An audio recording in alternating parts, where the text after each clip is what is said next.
And today we are tackling the makeup drawer.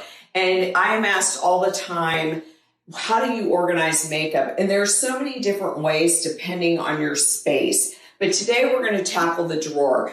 And you'll see in the after what an amazing difference it'll be.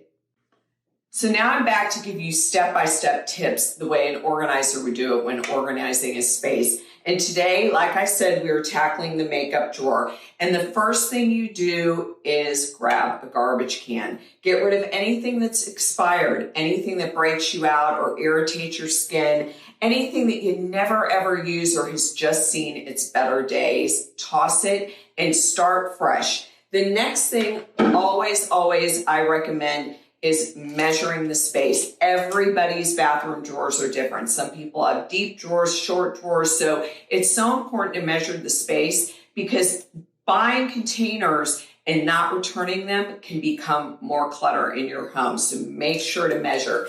And the last thing is always finding the right drawer inserts to fit your products. So stay tuned for the after. And this is the after, and it just looks so neat and organized. And the drawer is filled with things I need, use, and love, which is the purpose of when you are getting organized. And aside, you still have room for larger items or makeup remover wipes. And the main goal here was to sort like items. So we have foundations over here, powders over here, mascara, and concealers. It always helps to sort items so you don't buy more of what you already have. If you need more tips on how to get organized, head over to neatlydesign.com.